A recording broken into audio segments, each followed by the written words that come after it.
Jim Thompson, né en 1906 dans l'Oklahoma, est mort en 1977 en Californie. Son papa a fait shérif malhonnête, puis prospecteur pétrolier fantasque, puis plus grand-chose. Sa maman, plus posée, avec un quart de sang indien, a fait institutrice, puis principalement maman à la maison, avec parfois des petits boulots.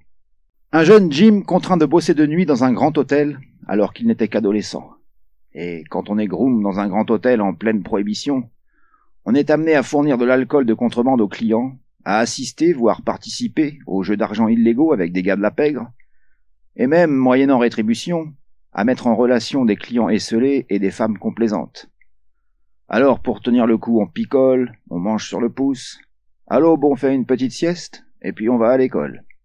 Et au bout d'un moment, on finit à l'hôpital, avec du delirium tremens. Alors, pas étonnant qu'on ait 2 ans de retard dans sa scolarité. Et puis arrive le séisme, la grande récession économique de 1929. On a alors 23 ans, un papa qui ne sait pas gérer l'argent, et il faut bien aider les siens. Alors on devient un hobo. Rien à voir avec le bobo parisien. Le hobo américain est un travailleur itinérant, pratiquement un clochard survivaliste. C'est ainsi qu'on va bosser dans le forage pétrolier. Parfois on descend dans le trou pour y déposer de la nitroglycérine. Parfois ça s'éboule, et on reste coincé plusieurs heures dans les entrailles de la terre. Des heures angoissantes, durant lesquelles on se dit qu'on va bientôt mourir. Mais on est secouru, et on reprend le boulot. Et puis on part bosser à la construction des pipelines, ces tuyaux interminables qui se perdent dans l'horizon du désert du Texas. On est payé au lance-pierre et on suce des cailloux. Et c'est là qu'on découvre les écrits de Karl Marx et qu'on devient communiste, et plus précisément anarchiste, mais pas excessivement engagé. On tient à garder son indépendance quand on se sent artiste. Les années 30, c'était pas facile. Ça vous forgeait un homme. Durant toute sa vie, Jim Thompson, pour gagner sa croûte, aura travaillé en tant que journaliste, capable d'officier aussi bien pour des journaux spécialisés dans l'agriculture que pour des publications traitant de crimes véritables. C'est ainsi qu'il a appris l'efficacité et la concision, ce gentleman alcoolique du Sud, à droite sur la photo. Un grand gars plutôt introverti, raffiné, doté d'un humour dévastateur, mais aussi d'une extraordinaire capacité d'observation du psychisme de l'être humain. Et il se servira des romans pour exprimer tout ça. Au début des années 50, il est publié chez Lions Book des petits formats aux couvertures alléchantes, disponibles un peu partout, de la littérature populaire, de la pulp fiction. Mais attention, les romans de Jim ont le goût de la série B, mais c'est du lourd. Des psychos, des schizos, des alcoolos, des nymphos, des paranos et des mythos. Voilà la faune qui peuple ces récits. Et quand on suit les péripéties d'un personnage inadapté à la société, l'angoisse de l'échec imbibe chacune des pages. Tout peut arriver à qui accomplit la bonne action, mais au mauvais moment. Et Jim Thompson a ce don particulier de vous happer dès le début, et de ne pas vous lâcher, et ce d'une manière fluide et naturelle. Il vous plonge dans la vie quotidienne des petits ouvriers, vendeurs, escrocs, prostituées, joueurs, avec d'autant plus de force qu'il a du vécu dans ces domaines. Et au fil de la lecture, on réalise que ce personnage qui nous parle a quelque chose qui ne tourne pas rond. Et même si on ne peut l'approuver, on comprend qu'il n'a pas dans l'immédiat les moyens de se sortir des sales situations dans lesquelles il se fourre, autrement qu'en usant du mensonge et de la violence. Le scénario de base, le père de tous les scénarios, c'est que les choses ne sont pas ce qu'elles semblent être. Voilà le credo de M. Thompson, et chacun de ses romans en est une parfaite illustration. C'est la source du mystère propre aux auteurs de polar américains de la première moitié du XXe siècle. Dashiell Hammett, Raymond Chandler, James Cain, Horace McCoy. Voilà ce qui produit le charme vénéneux de leurs œuvres. Et avec Thompson, nous allons plus loin. Le lecteur est amené à descendre dans les abysses de sa propre nature, et le vertige le saisit. Aux plus courageux d'entre vous, je conseille la lecture de L'assassin qui est en moi, The Killer Inside Me. C'est sans conteste le plus dérangeant des bouquins de Thompson.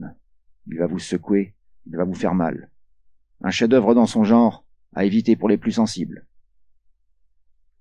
Pour l'heure, je vais vous parler de A Hell of a Woman, que l'on peut traduire par Une femme d'enfer, ou bien Dans l'enfer de la femme.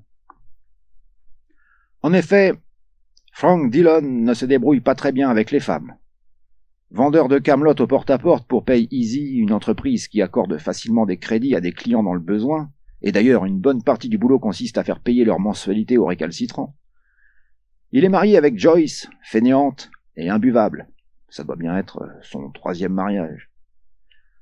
Et le voilà qui tombe amoureux, dans l'exercice de son travail, de Mona, une pauvre jeunette qui vit seule avec sa tante de 70 ans, laquelle l'a contraint à se prostituer dans sa chambre. Frank en a marre de ramer dans son boulot pour gagner des clopinettes, et quand il apprend que la vieille planque un magot de 100 000 $ dans sa cave, il a vite fait d'échafauder un plan juteux. Il y aura 2 homicides à la clé, mais il pourra enfin mener une vie heureuse, avec une gentille et jolie poupée, sous le soleil du Mexique, les poches pleines de bifetons. Mais ça, c'est son projet, et Frank n'est pas un professionnel du meurtre, et il a tendance à picoler, et parfois il a du mal à se maîtriser. Et vous serez surpris, vous, le lecteur, d'exploser d'un rire nerveux mais irrésistible lors de passages qui, dans le fond, sont tragiques. Et rassurez-vous, il n'y aura pas de happy end, comme très souvent chez Thompson. Son génie, c'est d'aller droit à l'essentiel, d'enlever toutes les descriptions inutiles, de vous faire sentir en permanence qu'il va se passer quelque chose de fâcheux. La peur de l'échec, résultat d'un dysfonctionnement perpétuel, plane sur tout le roman. Et c'est donc tout naturellement que Frank Dillon s'enfonce peu à peu dans les sables mouvants du désespoir. Quand on contemple la Joconde, on ne sent pas les coups de pinceau des Léonard de Vinci. Et de même, quand on lit Une femme d'enfer, on ne sent pas les traits de plume de Jim Thompson. La puissance de l'œuvre efface la présence de l'artiste. Nous avons une première traduction en français de 1967, chez Gallimard, dans la série noire, sous l'étrange titre « Des clics et des cloaques ». Quelques détails y sont omis, pour une question de format, je pense, et le ton général est un peu trop léger à mon goût. Et puis une deuxième traduction, bien plus récente, de 2013, sous le titre « Une femme d'enfer ». Plus complète, mais un peu mièvre. Alors, dans l'intention de vous communiquer le plaisir que j'ai eu à le lire en anglais, ainsi que l'intensité et la sincérité qui forgent ce récit, je me suis lancé dans ma propre traduction, et j'en ai déjà fait plus de la moitié. Et j'ai l'honneur et la joie de vous en lire un passage. C'est au 4e chapitre, il s'agit du début d'une scène de ménage, pas piqué des vers. Nous vivions dans un petit taudis de 4 pièces, au bord de la zone industrielle. Ce n'était pas un très beau quartier, vous voyez. D'un côté nous avions une casse, et de l'autre une branche de voie ferrée. Mais c'était assez bien pour nous.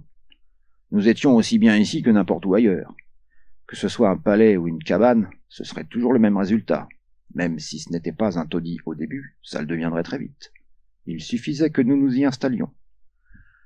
Je suis entré et j'ai enlevé mon manteau et mon chapeau, je les ai posés sur ma valise d'échantillons, ça au moins c'était propre, et j'ai regardé autour de moi. Le sol n'avait pas été balayé, les cendriers étaient pleins de mégots, les journaux d'hier soir étaient éparpillés partout, Putain, rien n'était comme ça aurait dû être. Rien que de la saleté et du désordre, partout où vous regardiez. L'évier était rempli d'assiettes sales, il y avait des poêles souillées et poisseuses sur toute la gazinière. Elle venait juste de manger, visiblement, et bien sûr elle avait laissé le beurre et tout le reste dehors. Et donc, maintenant, les cafards prenaient leur repas. Ces cafards étaient vraiment bien chez nous. Ils avaient vachement plus à manger que moi.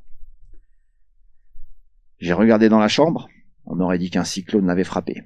Un cyclone et une tempête de poussière. J'ai mis un coup de latte dans la porte de la salle de bain et je suis entré. Elle devait être dans un de ses bons jours, il était seulement 7 heures du soir et elle avait déjà enfilé des vêtements. Pas beaucoup. Juste un porte-jartel et des chaussures et des bas. Mais c'était déjà bien pour elle. Elle se passait du rouge sur les lèvres, tout en louchant vers moi dans le miroir de l'armoire à médicaments. « Eh bien, dit-elle d'un ton narquois, voilà que le roi arrive, et toujours aussi poli. »« Ok, dis-je. Tu peux retourner dans ta chemise de nuit. Ce n'est pas la première fois que je te vois, et je persiste à dire qu'il y en a des mieux sur le trottoir. »« Ah oui ?» Son regard lança un éclair. « Espèce de pourriture. Quand je pense à tous ces types bien que j'ai laissés de côté pour t'épouser, Laissés de côté, dis-je. Tu ne veux pas plutôt dire que tu te les ai envoyés? T'es un enfoiré de menteur, je n'ai jamais...